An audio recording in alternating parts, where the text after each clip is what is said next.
Punjabi radio 'ਚ ਵੈਸੇ ਸੁਣ ਰਹੇ ਸਾਰੇ ਸਰੋਤਿਆਂ ਨੂੰ ਬਲਵਿੰਦਰ ਕੌਰ ਵੱਲੋਂ ਪਿਆਰ ਭਰੀ ਸਤਿ ਸ਼੍ਰੀ ਅਕਾਲ। ਅਤੇ ਜੇ ਸਰੋਤੇ ਪ੍ਰੋਗਰਾਮ ਖਬਰ 'ਤੇ ਨਜ਼ਰ ਪ੍ਰੋਗਰਾਮ ਦੇ ਵਿੱਚ ਜੁੜਨਗੇ ਸਾਡੇ ਨਾਲ ਬਲਤੇਜ ਪੰਨੂ ਜੀ ਦੱਸਣਗੇ ਕਿ ਕੀ ਉੱਥਲ ਪੁੱਥਲ ਹੋਈ ਆ ਪੰਜਾਬ ਦੇ ਵਿੱਚ ਜਾਂ ਹੋਰ ਭਾਰਤ ਦੇ ਕਿਸੇ ਹਿੱਸੇ ਦੇ ਵਿੱਚ। ਖਬਰਾਂ ਤੋਂ ਪਹਿਲਾਂ ਧੰਨਵਾਦ ਕਰਨਾ ਚਾਹੁੰਦੇ ਸਾਡੇ ਸਪੋਂਸਰ ਦਾ ਜਿਨ੍ਹਾਂ ਨੇ ਇਸ ਪ੍ਰੋਗਰਾਮ ਨੂੰ ਸਪੋਂਸਰ ਕੀਤਾ। ਆਪ ਸਭ ਤੱਕ ਪਹੁੰਚਾਇਆ ਜੀ ਖਾਲਸਾ ਇੰਸ਼ੋਰੈਂਸ ਏਜੰਸੀ ਵਾਲੇ ਸੈਨੋਜੇ ਤੋਂ, ਗੁਰਦੀਪ ਸਿੰਘ ਬਿਰਦੀ ਕਲੋਬਸ, ਇਸ਼ਾਨਜੀਤ ਸਿੰਘ ਕਲੋਟੀ ਜੁਬਾ ਸਿਟੀ ਤੋਂ, ਪ੍ਰੀਤਮ ਸਿੰਘ ਅਤੇ ਤਲਵਿੰਦਰ ਸਿੰਘ ਗਿੱਲ, ਜੱਸੀ ਗਿੱਲ ਅਤੇ ਲਾਲੀ ਸਿੱਧੂ ਜੀ ਬੇਕਰਸਫੀਲਡ ਤੋਂ, ਹਰਵਿੰਦਰ ਸਿੰਘ ਅਸਮਰਾ ਜੁਬਾ ਸਿਟੀ ਤੋਂ, ਗੁਰਵੀਰ ਸਿੰਘ ਜੀ ਅਬਰਾੜ ਫਰਜ਼ਨੋ ਤੋਂ, ਹਰਵੰਤ ਸਿੰਘ ਜੀ ਉਪਲ ਜੁਬਾ ਸਿਟੀ ਤੋਂ। ਆਪ ਸਭ ਦਾ ਬਹੁਤ ਬਹੁਤ ਧੰਨਵਾਦ ਕਰਦੇ ਤੁਸੀਂ ਪੰਜਾਬੀ ਰੇਡੀਓ USA ਦੀ ਇਸ ਪ੍ਰੋਗਰਾਮ ਨੂੰ ਸਪਾਂਸਰ ਕੀਤਾ। ਸਾਡੇ ਨਾਲ ਜੁੜ ਚੁੱਕੇ ਨੇ ਜੀ ਬਲਤੇਜ ਪੰਨੂ ਜੀ। ਸਤਿ ਸ਼੍ਰੀ ਅਕਾਲ, ਸਵਾਗਤ ਹੈ ਜੀ। ਸਤਿ ਸ਼੍ਰੀ ਅਕਾਲ ਜੀ, ਧੰਨਵਾਦ। ਜੀ ਤੇ ਬਲਤੇਜ ਪੰਨੂ ਜੀ, ਸਭ ਤੋਂ ਪਹਿਲਾਂ ਗੱਲ ਕਰਦੇ ਆ 10 ਜ਼ਿਲ੍ਹਿਆਂ ਦੇ ਵਿੱਚ ਕਰਫਿਊ ਲੱਗਾ ਤੇ ਫੌਜ ਸੱਦੀ। ਬਿਲਕੁਲ ਜੀ, ਇਹ ਪੰਜਾਬ ਦੇ ਵਿੱਚ ਜਿਹੜਾ ਜੀ ਬਹੁਤ ਸਾਰੇ ਥਾਵਾਂ ਦੇ ਉੱਤੇ ਪੈਟਰੋਲ ਬੰਬਾਂ ਦੀ ਜਿਹੜੀ ਹੈ ਜੀ ਉਹ ਵਰਤੋਂ ਕੀਤੀ ਗਈ। ਕਈ ਥਾਵਾਂ ਦੇ ਉੱਤੇ ਗੋਲੀਆਂ ਵੀ ਜਿਹੜੀਆਂ ਉਹ ਚਲਾਈਆਂ ਗਈਆਂ। ਡੇਰੇ ਦੇ ਪੈਰੋਕਾਰਾਂ ਨੇ ਮਾਲਵੇ ਦੇ ਵਿੱਚ ਖਾਸ ਤੌਰ ਦੇ ਉੱਤੇ ਬਹੁਤੀ ਥਾਵਾਂ ਦੇ ਉੱਤੇ ਸਾੜ ਫੂਕ ਕੀਤੀ ਹੈ। ਜਿਹੜੇ ਖਦਸ਼ੇ ਆਪਾਂ ਪਿਛਲੇ ਦਿਨਾਂ ਤੋਂ ਪ੍ਰਗਟਾਉਂਦੇ ਰਹੇ ਹਾਂ ਕਿ ਜਿਹੜਾ ਪੈਟਰੋਲ ਵਗੈਰਾ ਤੇ ਪੈਟਰੋਲ ਬੋਤਲਾਂ 'ਚ ਪਾ ਕੇ ਇਹਨਾਂ ਨੇ ਰੱਖਿਆ ਸੀ, ਉਹ ਸਹੀ ਸਾਬਤ ਜਿਹੜੇ ਆ ਜੀ ਉਹ ਹੋ ਰਹੇ ਆ। ਮਾਲਵੇ ਦੇ ਵਿੱਚ ਰੇਲਵੇ ਸਟੇਸ਼ਨਾਂ, ਟੈਲੀਫੋਨ ਐਕਸਚੇਂਜ ਸਣੇ ਦਰਜਨਾਂ ਸਰਕਾਰੀ ਇਮਾਰਤਾਂ ਜਿਹੜੀਆਂ ਜੀ ਤੇ ਪੈਟਰੋਲ ਪੰਪਾਂ ਨੂੰ ਅੱਗ ਜਿਹੜੀ ਆ ਉਹ ਲਾਈ ਗਈ ਆ। ਚੰਗੀ ਗੱਲ ਇਹ ਆ ਜੀ ਕਿ ਕਿਸੇ ਜਾਨੀ ਨੁਕਸਾਨ ਤੋਂ ਅਜੇ ਤੱਕ ਜਿਹੜਾ ਜੀ ਉਹ ਬਚਾਓ ਆ। ਅੱਧੀ ਦਰਜਨ ਦੇ ਕਰੀਬ ਬਿਜਲੀ ਗ੍ਰਿਡ ਜਿਹੜੇ ਆ ਉਹਨਾਂ ਦਾ ਵੀ ਨੁਕਸਾਨ ਇਹਦਾ ਡੇਰੇ ਦੇ ਜਿਹੜੇ ਨਾਲ ਇੰਸਾ ਲਾਉਂਦੇ ਆ ਉਹਨਾਂ ਨੇ ਕਰਨ ਦੀ ਕੋਸ਼ਿਸ਼ ਜਿਹੜੀ ਆ ਉਹ ਕੀਤੀ ਆ। ਜਦੋਂ ਇਹ ਫੈਸਲਾ ਸੁਣਾਇਆ ਗਿਆ ਉਦੋਂ 2 ਘੰਟਿਆਂ ਦੇ ਵਿੱਚ ਥਾਂ ਦੇ ਉੱਤੇ ਹਿੰਸਕ ਕਾਰਵਾਈਆਂ ਜਿਹੜੀਆਂ ਕੀਤੀਆਂ ਗਈਆਂ। ਸਿਸਟੇਮੈਟਿਕਲੀ ਯੋਜਨਾਬੱਧ ਤਰੀਕੇ ਦੇ ਨਾਲ ਜਿਹੜੀਆਂ ਸੀਗੀਆਂ ਜੀ ਇਹ ਕੀਤੀਆਂ ਗਈਆਂ। ਡੇਰੇ ਦੇ ਵਿੱਚ ਜਿਹੜੀ ਕਮੇਟੀਆਂ ਵਗੈਰਾ ਬਣਾਈਆਂ ਨੇ, ਚਾਹੇ ਉਹ ਜਿਹੜੀਆਂ ਸਿਆਸੀ ਆ ਚਾਹੇ ਦੂਜੀਆਂ ਤੀਜੀਆਂ, ਕਿਸੇ ਨੇ ਕੋਈ ਬਿਆਨ ਜਾਰੀ ਨਹੀਂ ਕੀਤਾ ਕਿ ਇਹ ਹਿੰਸਾ ਜਿਹੜੀ ਨਾ ਕੀਤੀ ਜਾਵੇ, ਆਪਣੇ ਘਰਾਂ ਨੂੰ ਪਰਤਿਆ ਜਾਵੇ। ਜਿਹੜਾ ਇੱਕ ਫਾਰਮੈਲਿਟੀ ਜੀ ਕੀਤੀ ਸੀਗੀ ਫੈਸਲਾ ਆਉਣ ਤੋਂ ਰਾਤ ਨੂੰ ਉਦੋਂ ਕੀਤੀ ਗਈ ਜਦੋਂ ਨੈੱਟ ਬੰਦ ਹੋ ਗਿਆ, ਜਿਹੜਾ ਕਿ ਬਹੁਤੇ ਫੋਨਾਂ ਦੇ ਉੱਤੇ ਲੋਕ ਜਿਹੜਾ ਜੀ ਇੱਦਾਂ ਦੀਆਂ ਵੀਡੀਓਜ਼ ਸੁਣਦੇ ਨੇ ਜੀ। ਪਰ ਅਜੇ ਤੱਕ ਕਿਸੇ ਜਿਹੜਾ ਡੇਰੇ ਦਾ ਕੋਈ ਵਿਅਕਤੀ ਜਿਹੜੀ ਗੱਲ ਦੇ ਉੱਤੇ ਮਿੰਟ ਦੇ ਉੱਤੇ ਮੀਡੀਆ ਨੂੰ ਜਿਹੜੇ ਜੀ ਪ੍ਰੈਸ ਰਿਲੀਜ਼ ਜਾਰੀ ਕਰਦੇ ਸੀ ਉਹ ਕੋਈ ਨਹੀਂ ਨਿਕਲਿਆ। ਹਿੰਸਕ ਹਾਲਾਤਾਂ ਦੇ ਮੱਦੇਨਜ਼ਰ ਪੰਜਾਬ ਦੇ ਵਿੱਚ ਵੀ ਫੌਜ ਸੱਦੀ ਗਈ ਆ। 10 ਜ਼ਿਲ੍ਹਿਆਂ ਦੇ ਵਿੱਚ ਕਰਫਿਊ ਜਿਹੜਾ ਜੀ ਲੱਗਿਆ। ਇਹਨਾਂ ਦੇ ਵਿੱਚ ਸੰਗਰੂਰ, ਬਰਨਾਲਾ, ਪਟਿਆਲਾ, ਬਠਿੰਡਾ, ਮਾਨਸਾ, ਫਿਰੋਜ਼ਪੁਰ, ਫਾਜ਼ਿਲਕਾ, ਫਰੀਦਕੋਟ ਤੇ ਸ਼੍ਰੀ ਮੁਕਤਸਰ ਸਾਹਿਬ ਜਿਹੜੇ ਜੀ ਉਹ ਸ਼ਾਮਲ ਨੇ। ਮੋਗਾ ਵੀ ਇਹਦੇ ਵਿੱਚ ਜਿਹੜਾ ਉਹ ਸ਼ਾਮਲ ਹੈ। ਕਰਫਿਊ ਵਾਲੀਆਂ ਥਾਵਾਂ ਦੇ ਉੱਤੇ ਫੌਜ ਨੇ ਫਲੈਗ ਮਾਰਚ ਕੀਤਾ। ਪੁਲਿਸ ਨੇ ਸਿਰਸਾ ਦੀਆਂ ਜਿਹੜੀਆਂ ਸੂਬਾਈ ਪੱਧਰ ਦੀਆਂ ਕਮੇਟੀਆਂ ਦੇ ਮੈਂਬਰਾਂ ਨੂੰ ਅਰੈਸਟ ਜਿਹੜਾ ਜੀ ਉਹ ਰਾਤ ਕਰ ਲਿਆ।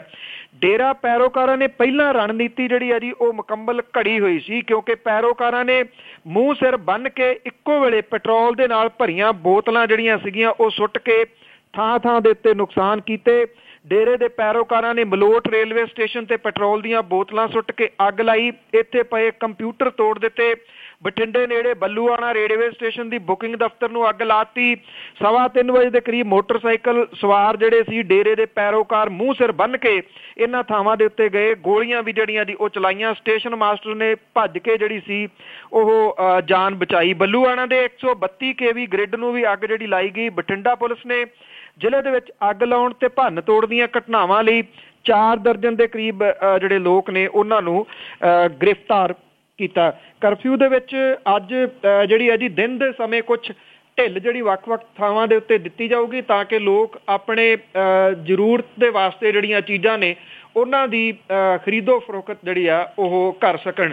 ਪੰਜਾਬ ਪੁਲਿਸ, ਪੈਰਾਮਿਲਟਰੀ ਫੋਰਸਿਸ ਤੇ ਫੌਜ ਜਿਹੜੀ ਹੈ ਜੀ ਇਹਨਾਂ 10 ਜ਼ਿਲ੍ਹਿਆਂ ਦੇ ਵਿੱਚ ਲਗਾਤਾਰ ਫਲੈਗ ਮਾਰਚ ਜਿਹੜੀ ਹੈ ਜੀ ਉਹ ਕਰ ਰਹੀ ਹੈ ਔਰ ਲਗਾਤਾਰ ਸਪੀਕਰ ਜਿਹੜੇ ਆ ਜੀ ਉਹ ਫਿਰ ਰਹੇ ਆ, ਜਿਹੜੇ ਕਿ ਲੋਕਾਂ ਨੂੰ ਘਰਾਂ ਦੇ ਅੰਦਰ ਰਹਿਣ ਦੇ ਅਪੀਲ ਜਿਹੜੀ ਆ ਉਹ ਕਰ ਰਹੇ ਆ ਔਰ ਇਹ ਕਹਿ ਰਹੇ ਆ ਕੋਈ ਵੀ ਬਾਹਰ ਜਿਹੜਾ ਜੀ ਉਹ ਨਿਕਲਿਆ ਤਾਂ ਉਹਨੂੰ ਕਰਫਿਊ ਦੀ ਉਲੰਘਣਾ ਸਮਝਿਆ ਜਾਊਗਾ।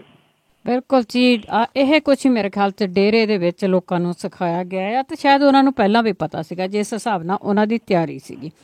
ਤੇ ਅੱਗੇ ਆਪਾਂ ਪ੍ਰੇਮੀਆਂ ਦੀ ਗੱਲ ਕਰੀਏ। ਕਾਫੀ ਟਾਈਮ ਤੋਂ ਮੀਡੀਆ ਇਸ ਗੱਲ ਨੂੰ ਨਹੀਂ ਸੀ ਚੱਕ ਰਿਹਾ, ਪਰ ਪ੍ਰੇਮੀਆਂ ਦੇ ਨਿਸ਼ਾਨੇ ਤੇ ਰਿਹਾ ਪੱਤਰਕਾਰ ਭਾਈਚਾਰਾ।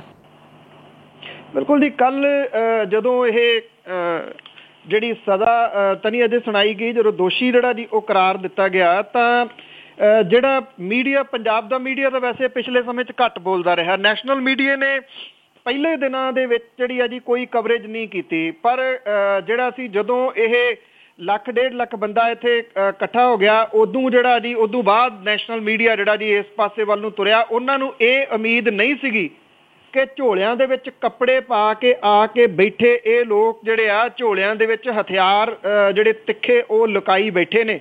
ਉਹ ਬਾਰ-ਬਾਰ ਇੱਕੋ ਹੀ ਗੱਲ ਕਹਿੰਦੇ ਸੀਗੇ ਜਿਹੜੀ ਉਦੋਂ ਦੀ ਖਤਰਨਾਕ ਲੱਗਦੀ ਸੀ ਕਿ ਅਸੀਂ ਤਾਂ ਇੱਥੇ ਪਿਤਾ ਜੀ ਦੇ ਦਰਸ਼ਨ ਕਰਨ ਆਏ ਹਾਂ, ਕਾਨੂੰਨ ਨੂੰ ਹੱਥ ਦੇ ਵਿੱਚ ਲੈਣਾ ਸਾਡਾ ਮਕਸਦ ਨਹੀਂ, ਅਸੀਂ ਕਾਨੂੰਨ ਦੀ ਰਿਸਪੈਕਟ ਜਿਹੜੀ ਆ ਜੀ ਉਹ ਕਰਨ ਵਾਲੇ ਆ। ਇਹ ਗੱਲ ਬਾਰ-ਬਾਰ ਕਹਿੰਦੇ ਸੀ, ਪਰ ਕਾਨੂੰਨ ਦੀ ਰਿਸਪੈਕਟ ਦੇ ਨਾਮ ਦੇ ਨਾਲ ਇਨਸਾਨ ਜਿਹੜੇ ਜੀ ਉਹ ਲਾਉਣ ਵਾਲੇ ਇਹ ਭੁੱਲ ਗਏ ਕਿ ਅੱਗੇ ਇਨਸਾਨਾਂ ਦਾ ਉਹਨਾਂ ਨੇ ਕਿੰਨਾ ਕੁ ਨੁਕਸਾਨ ਜਿਹੜਾ ਜੀ ਉਹ ਕਰਨਾ। ਪੱਤਰਕਾਰ ਭਾਈਚਾਰਾ ਜਿਹੜਾ ਜੀ ਇਹਨਾਂ ਦੇ ਨਿਸ਼ਾਨੇ ਦੇ ਉੱਤੇ ਆ ਗਿਆ। ਜਿਹੜੀਆਂ ਓਬੀ ਵੈਨ ਸੀਗੀਆਂ ਜੀ, ਨਾ ਸਿਰਫ ਉਹਨਾਂ ਨੂੰ ਤੋੜਿਆ ਗਿਆ, ਤੁਸੀਂ ਅੰਦਾਜ਼ਾ ਲਾਓ ਕਿ ਉਹਨਾਂ ਨੂੰ ਇੱਕ ਸਾਈਡ ਤੋਂ ਪੈ ਕੇ ਪਹਿਲਾਂ ਪਲਟਾ ਦਿੱਤਾ ਗਿਆ। ਇਹਦੇ ਵਿੱਚ ਆਜ ਤੱਕ ਦੀ ਵੈਨ ਵੀ ਸ਼ਾਮਲ ਹੈ, NDTV ਦੀ ਵੈਨ ਵੀ ਜਿਹੜੀ ਉਹ ਸ਼ਾਮਲ ਹੈ। ਪੰਜਾਬ ਦੇ ਪੱਤਰਕਾਰਾਂ ਦੀਆਂ ਕਾਰਾਂ ਲੂਹੀਆਂ ਗਈਆਂ, ਸਿਰ ਪਾਟੇ ਨੇ ਕਈਆਂ ਦੇ ਜਿਹੜੀਆਂ ਜੀ ਉਹ ਸੱਟਾਂ ਲੱਗੀਆਂ ਨੇ। ਉਹ ਵੀ ਵੈਨ ਜਿਹੜੀਆਂ ਸੀ ਉਹ ਵੀ ਸਾੜ ਦਿੱਤੀਆਂ। ਕਿੰਨੇ ਕੁ ਵਹੀਕਲ ਜਿਹੜੇ ਆ ਜੀ ਉਹ ਸੜੇ ਆ, ਤਕਰੀਬਨ ਅੰਦਾਜ਼ਨ ਜਿਹੜਾ ਜੀ ਸੈਂਕੜਿਆਂ ਦੇ ਵਿੱਚ ਇਹਦੀ ਗਿਣਤੀ ਜਿਹੜੀ ਆ ਉਹ ਦੱਸੀ ਦੀ ਆ। ਪੱਤਰਕਾਰ ਜਿਹੜਾ ਭਾਈਚਾਰਾ ਸੀਗਾ ਜੀ ਉਹ ਆਪਣੇ ਜਿਹੜਾ ਜਾਨ ਜੋਖਮ ਦੇ ਵਿੱਚ ਪਾ ਕੇ ਇੱਥੋਂ ਕਵਰੇਜ ਕਰਨ ਦੀ ਕੋਸ਼ਿਸ਼ ਜਿਹੜੀ ਆ ਜੀ ਉਹ ਕਰਦਾ ਰਿਹਾ। ਸ਼ਾਇਦ ਇਸੇ ਕਰਕੇ ਹੀ ਇਹ ਇਹਨਾਂ ਦੇ ਜਿਹੜਾ ਜੀ ਉਹ ਨਿਸ਼ਾਨੇ ਦੇ ਉੱਤੇ ਪੱਤਰਕਾਰ ਭਾਈਚਾਰਾ ਜਿਹੜਾ ਜੀ ਉਹ ਆਇਆ। ਨਾ ਸਿਰਫ ਇਹ ਜਿਹੜਾ ਹਮਲਾ ਆ ਉਹ ਪੰਚਕੂਲੇ ਦੇ ਵਿੱਚ ਕੀਤੇ ਗਏ ਆ, ਬਲਕਿ ਜਲੰਧਰ ਦੇ ਵਿੱਚ ਵੀ ਜਿਹੜੇ ਇਹ ਡੇਰੇ ਦੇ ਪ੍ਰੇਮੀ ਆ, ਇਹਨਾਂ ਨੇ 2 ਪੱਤਰਕਾਰ ਜਿਹੜੇ ਆ ਜੀ ਉਹਨਾਂ ਦੇ ਉੱਤੇ ਜਾਨਲੇਵਾ ਹਮਲਾ ਜਿਹੜਾ ਉਹ ਕੀਤਾ। ਇੱਥੇ ਜਿਹੜੀ ਗੱਡੀ ਸੀ ਇਹਨਾਂ ਪੱਤਰਕਾਰਾਂ ਦੀ ਉਹ ਵੀ ਲੂਹ ਦਿੱਤੀ ਗਈ। ਇਹ ਜਿਹੜੇ ਜੀ ਮਨਦੀਪ ਕਾਲੋ ਤੇ ਮਨਦੀਪ ਸਿੰਘ ਟੁੱਟ ਜਿਹੜੇ ਆ ਜੀ ਉਹ ਦੱਸੀਦੇ ਆ।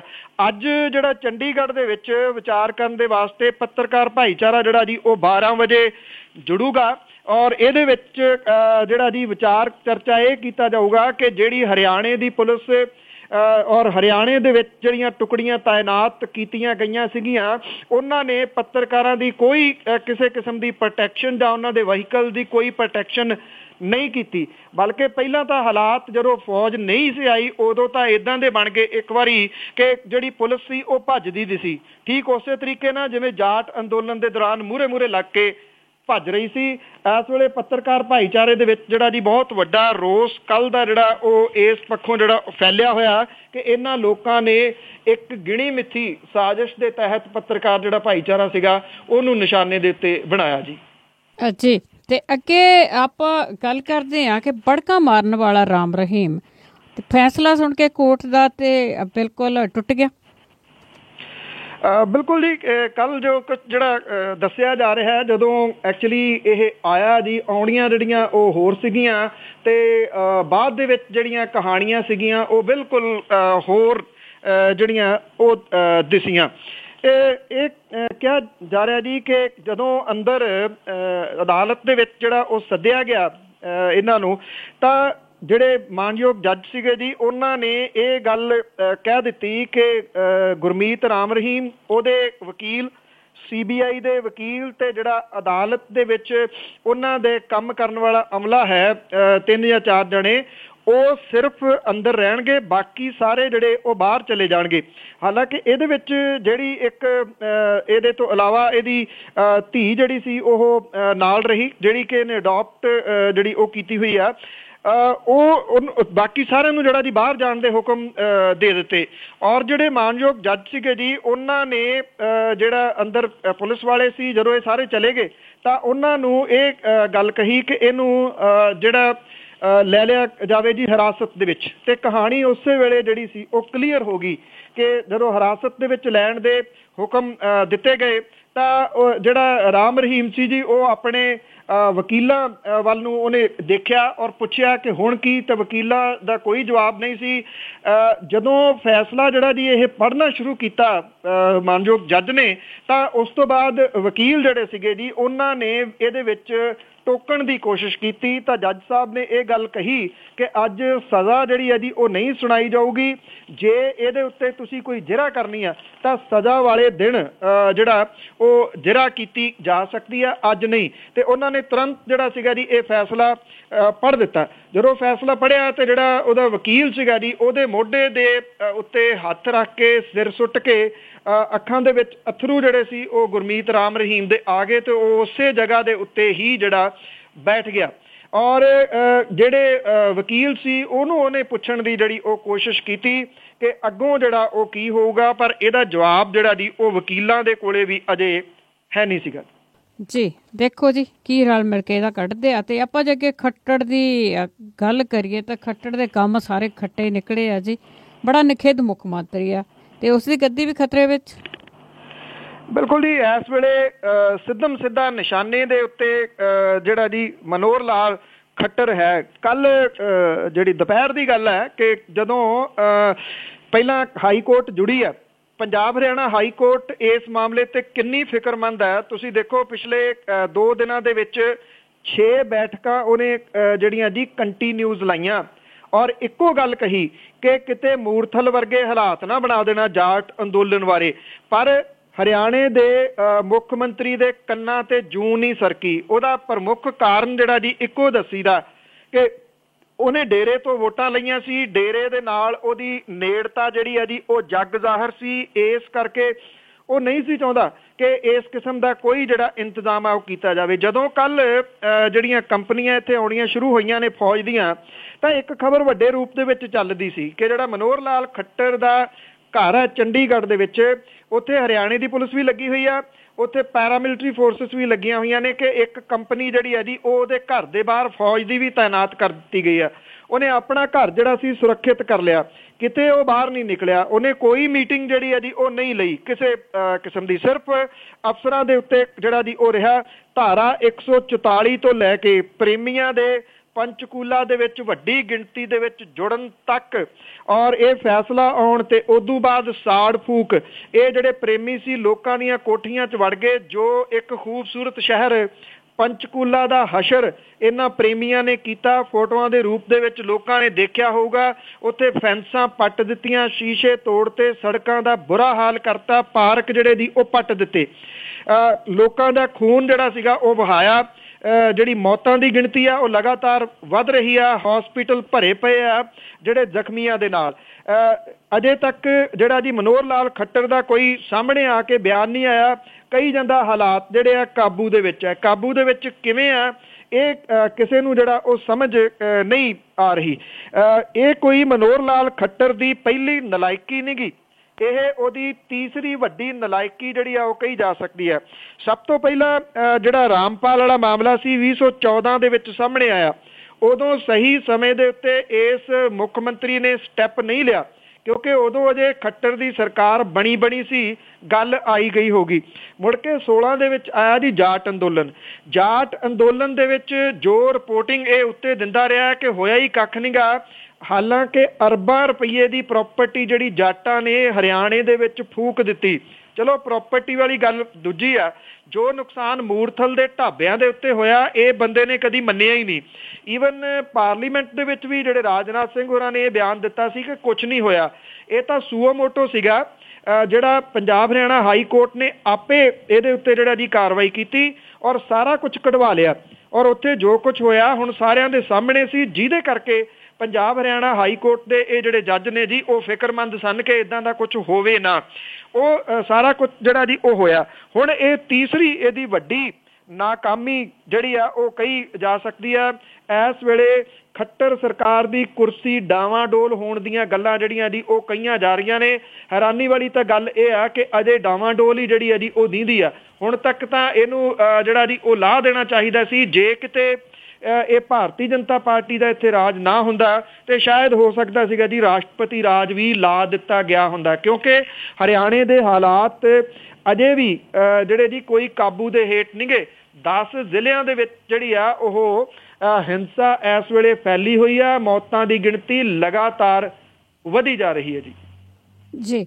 ਤੇ ਅੱਗੇ ਆਪਾਂ ਹਾਈ ਕੋਰਟ ਦੀ ਜੇ ਗੱਲ ਕਰੀਏ, ਉਹਨਾਂ ਦੇ ਵੱਲੋਂ ਵੀ ਡੇਰੇ ਦੀ ਜਾਇਦਾਦ ਜ਼ਬਤ ਕਰਨ ਦੀ ਹਦਾਇਤ ਉਹਦੀ ਹਾਈ ਕੋਰਟ ਦੀ ਤਾਂ ਜਿੰਨੀ ਤਾਰੀਫ ਜਿਹੜੀ ਹੈ ਜੀ ਇਸ ਮਾਮਲੇ 'ਚ ਕੀਤੀ ਜਾਵੇ ਓਨੀ ਥੋੜ੍ਹੀ ਆ। ਇਦੋਂ ਵੱਧ ਜਿਹੜੀ ਹੈ ਜੀ ਉਹ ਅਦਾਲਤ ਨਹੀਂ ਕਰ ਸਕਦੀ ਜਿੰਨਾ ਪੰਜਾਬ ਹਰਿਆਣਾ ਹਾਈ ਕੋਰਟ ਨੇ ਇਸ ਮਾਮਲੇ ਦੇ ਵਿੱਚ ਕੀਤਾ। ਉਹਨੇ ਲਗਾਤਾਰ ਜਿਹੜਾ ਜੀ ਕੱਲ ਸਵੇਰੇ ਪਹਿਲਾਂ ਜਿਹੜਾ ਉਹ ਸੁੱਚਿਆ ਸੀਗਾ ਜੀ ਉਹ ਸੱਦੀ, ਔਰ ਉਸ ਤੋਂ ਬਾਅਦ ਇਹ ਕਿਹਾ ਕਿ ਇਹ ਫੈਸਲਾ ਆਉਣ ਤੋਂ ਬਾਅਦ ਜੇ ਜਿਹੜਾ ਜੀ ਅਸੀਂ ਦੁਬਾਰਾ ਫਿਰ ਇਹਦੇ ਉੱਤੇ ਸੱਦਾਂਗੇ। ਔਰ ਜਦੋਂ ਹਿੰਸਾ ਜਿਹੜੀ ਹੈ ਜੀ ਉਹ ਭਟਕਣੀ ਸ਼ੁਰੂ ਹੋਈ ਆ ਤਾਂ ਉਹਦੇ ਵਿੱਚ ਫਿਰ ਹਾਈ ਕੋਰਟ ਨੇ ਜਿਹੜਾ ਇਹ ਗੱਲ ਆਖੀ ਔਰ ਮਨੋਹਰ ਲਾਲ ਖੱਟਰ ਹੋਰਾਂ ਦੀ ਸਰਕਾਰ ਨੂੰ ਜਿਹੜੀ ਸੀ ਉਹ ਫਿਰ ਉਹਨੇ ਲਾਹਨਤਾਂ ਪਾਈਆਂ ਔਰ ਇਹ ਗੱਲ ਜਿਹੜੀ ਕਹੀ ਕਿ ਇਹ ਜਿਹੜੇ ਡੇਰੇ ਦੇ ਪ੍ਰੇਮੀ ਹਿੰਸਾ ਜਿਹੜੀ ਕਰ ਰਹੇ ਆ, ਉਹਨੇ ਇਹ ਕਿਹਾ ਕਿ ਇਹਦੇ ਉੱਤੇ ਤੁਰੰਤ ਕੰਟਰੋਲ ਕੀਤਾ ਜਾਵੇ।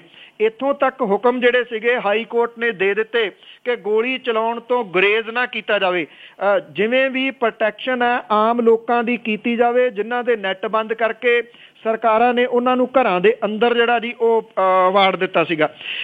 ਇਸ ਤੋਂ ਇਲਾਵਾ ਜਿਹੜੀ ਇੱਕ ਹੋਰ ਅਹਿਮ ਵੱਡੀ ਜਿਹੜੀ ਦੀ ਗੱਲ ਪੰਜਾਬ ਹਰਿਆਣਾ ਹਾਈ ਕੋਰਟ ਨੇ ਕੀਤੀ, ਉਹ ਕਿਹਾ ਕਿ ਭੀੜਾਂ ਨੂੰ ਉਕਸਾਉਣ ਵਾਲਿਆਂ ਦੇ ਉੱਤੇ, ਕਾਨੂੰਨ ਉਲੰਘਣਾ ਕਰਨ ਵਾਲਿਆਂ ਦੇ ਖਿਲਾਫ, ਜਨਤਕ ਸੰਪੱਤੀ ਦੀ ਭੰਨ ਤੋੜ ਕਰਨ ਵਾਲਿਆਂ ਦੀ ਜਾਇਦਾਦ ਜ਼ਬਰ ਕਰਨ ਦੀ ਕਾਰਵਾਈ ਜਿਹੜੀ ਹੈ ਜੀ ਉਹ ਜ਼ਬਤ ਕਰਨ ਦੀ ਕਾਰਵਾਈ ਸ਼ੁਰੂ ਕੀਤੀ ਜਾਵੇ।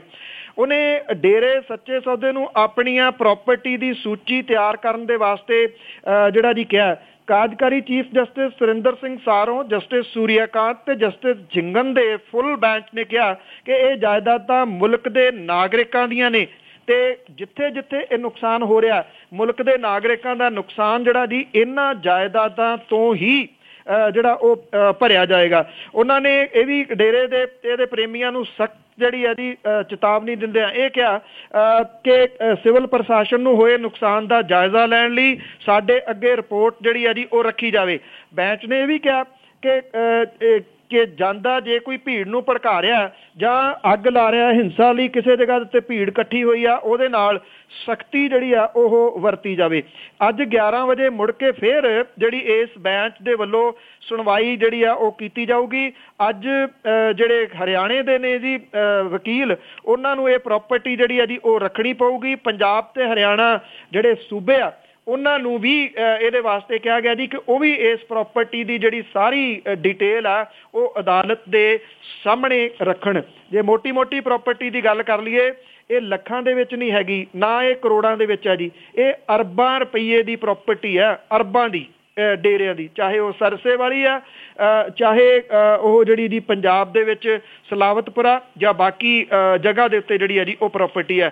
I think Punjab Haryana high court ਨੇ ਸਹੀ ਸਮੇਂ ਦੇ ਉੱਤੇ ਤੁਰੰਤ ਜਿਹੜਾ ਜੀ ਇਹ ਫੈਸਲਾ ਜਿਹੜਾ ਦਿੱਤਾ। ਇਹਦੇ ਨਾਲ ਜਿਹੜੇ ਚੁੱਪ ਗੜੁੱਪ ਬੈਠੇ ਡੇਰੇ ਦੇ ਅੰਦਰ ਮੈਨੇਜਰ ਤੇ ਦੂਜੇ ਤੀਜੇ ਨੇ, ਜਿਹੜੇ ਇਸ ਮਸਲੇ ਤੇ ਮੂੰਹ ਖੋਲਣ ਦੇ ਵਾਸਤੇ ਤਿਆਰ ਨਹੀਂ, ਉਹਨਾਂ ਨੂੰ ਹਦਾਇਤਾਂ ਜਿਹੜੀਆਂ ਜੀ ਇਹ ਜਿਹੜੀ ਭੜਕੀ ਫਿਰਦੀ ਭੀੜ ਆ ਉਹਨੂੰ ਦੇਣੀਆਂ ਹੀ ਪੈਣੀਆਂ ਨੇ ਕਿ ਬੱਸ ਕਰ ਦਿਓ, ਨਹੀਂ ਤਾਂ ਡੇਰਾ ਪੱਧਰ ਹੋ ਜਾਊ ਜੀ।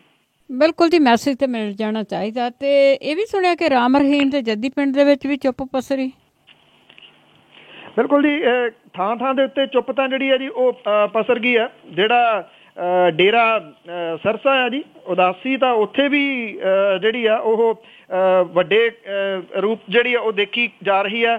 ਜਿਹੜੇ ਉੱਥੇ ਡੇਰੇ ਦੇ ਬਾਹਰ ਇਕੱਠੇ ਸੀ ਜੀ, ਉਹ ਵੀ ਹੌਲੀ ਹੌਲੀ ਆਪਣੇ ਪਿੰਡਾਂ ਵੱਲ ਨੂੰ ਜਿਹੜਾ ਉਹ ਕੱਲ ਸ਼ਾਮੀ ਤੁਰਨੇ ਸ਼ੁਰੂ ਹੋ ਗਏ, ਕਿਉਂਕਿ ਪੁਲਿਸ ਦੀ ਜਿਹੜੀ ਸੀ ਉਹ ਸਖਤੀ ਤੇ ਪੈਰਾਮਿਲਟਰੀ ਫੋਰਸਿਸ ਦੀ ਜਿਹੜੀ ਸਖਤੀ ਸੀ ਉਹ ਸਾਹਮਣੇ ਆਈ। ਇਹ ਜਿਹੜਾ ਗੁਰਮੀਤ ਰਾਮ ਰਹੀਮ ਦਾ ਜੱਦੀ ਪਿੰਡ ਹੈ, ਗੁਰੂਸਰ ਮੋਢੀਆਂ ਗੰਗਾ ਨਗਰ ਦੇ ਵਿੱਚ ਜਿਹੜਾ ਜੀ ਇਹ ਪੈਂਦਾ।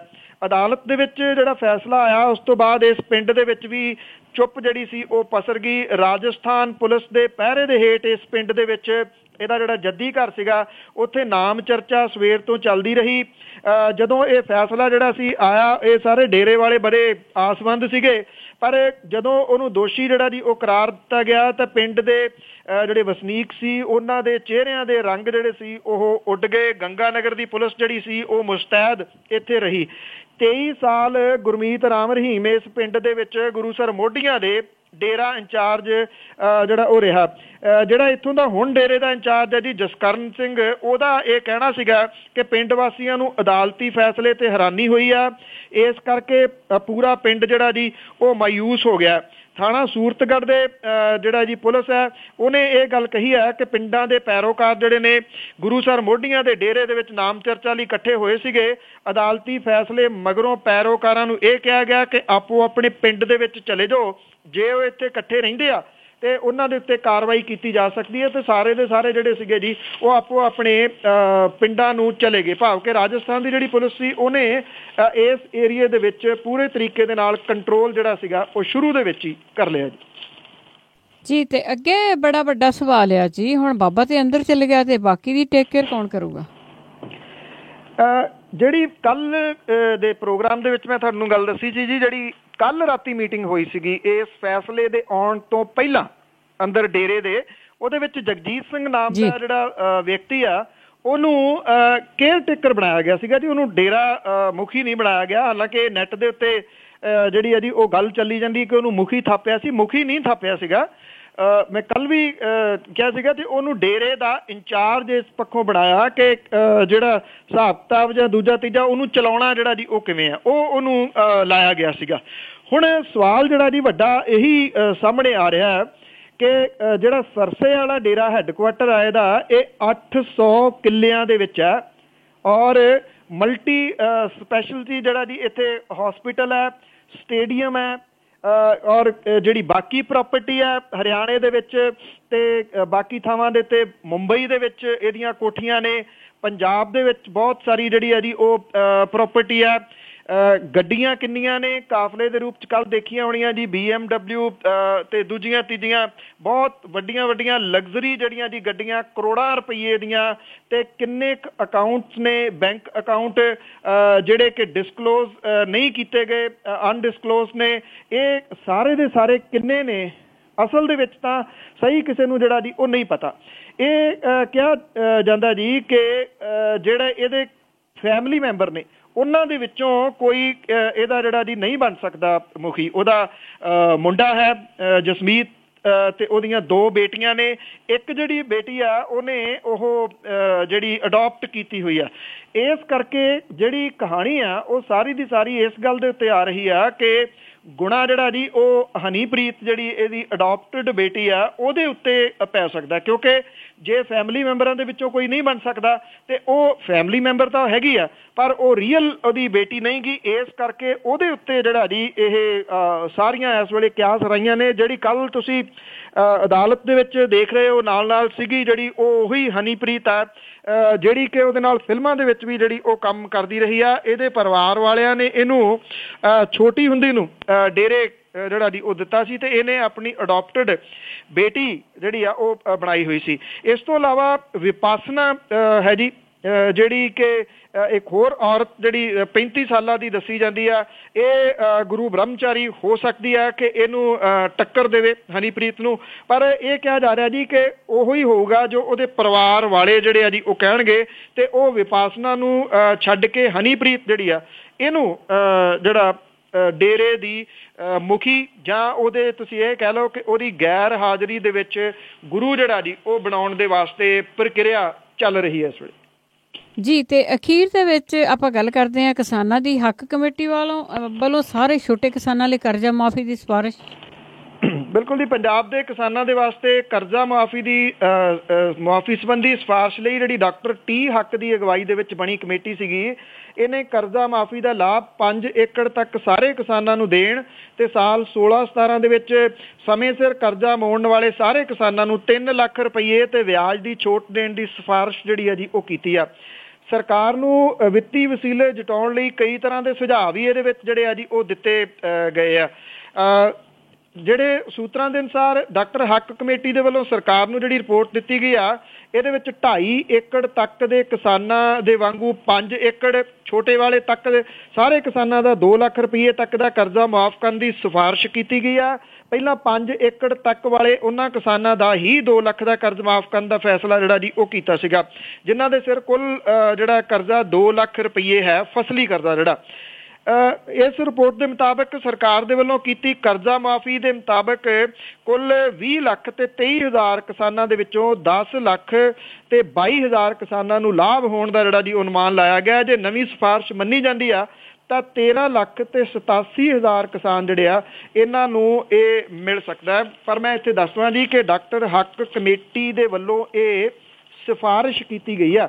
ਬਾਕੀ ਮੰਤਰੀ ਮੰਡਲ ਦੀ ਮੀਟਿੰਗ ਜਿਹੜੀ ਹੋਊਗੀ ਉਹਦੇ ਵਿੱਚ ਡਾਕਟਰ ਹੱਕ ਕਮੇਟੀ ਦੇ ਵੱਲੋਂ ਕੀਤੀਆਂ ਗਈਆਂ ਸਿਫਾਰਿਸ਼ਾਂ ਜਿਹੜੀਆਂ ਜੀ ਉਹ ਕਿੰਨੀਆਂ ਮਨਜ਼ੂਰ ਕੀਤੀਆਂ ਜਾਂਦੀਆਂ ਨੇ। ਇੱਕ ਦੂਸਰੀ ਗੱਲ ਇਹ ਕਿ ਅਰਥਚਾਰੇ ਨੂੰ ਸਾਹਮਣੇ ਰੱਖਦਿਆਂ ਹੋਇਆ ਕਿ ਕਿਵੇਂ ਜਿਹੜਾ ਜੀ ਇਹ ਕੀਤਾ ਜਾਵੇ ਕਰਜ਼ਾ ਮਾਫ ਔਰ ਇਨਕਮ ਜਿਹੜੀ ਆ ਉਹ ਕਿੱਥੋਂ ਲਿਆਂਦੀ ਜਾਵੇ, ਇਹ ਸਾਰਾ ਦਾਰੋਮਦਾਰ ਇਹਦੇ ਉੱਤੇ ਰਹੂਗਾ। ਬਹੁਤ ਬਹੁਤ ਧੰਨਵਾਦ ਬਲਤੇਜ ਪੰਨੂ ਜੀ। ਮਿਹਰਬਾਨੀ ਜੀ। ਸਤਿ ਸ਼੍ਰੀ ਅਕਾਲ ਜੀ। ਸਤਿ ਸ਼੍ਰੀ ਅਕਾਲ ਜੀ। ਤੇ ਸਰੋਤੇ ਸਰ ਬਲਤੇਜ ਪੰਨੂ ਜੀ ਸਾਡੇ ਨਾਲ ਜੁੜਦੇ ਨੇ, ਕਰਦੇ ਨੇ ਖਬਰਾਂ। ਇਸੇ ਦੇ ਨਾਲ ਸਾਡਾ ਅੱਜ ਦਾ ਬੁਲਟਨ ਇੱਥੇ ਹੀ ਸਮਾਪਤ ਹੈ। ਹੁਣ ਬਲਵਿੰਦਰ ਕੌਰ ਵੱਲੋਂ ਵੀ ਆਪ ਸਭ ਨੂੰ ਪਿਆਰ ਭਰੀ ਸਤਿ ਸ਼੍ਰੀ ਅਕਾਲ।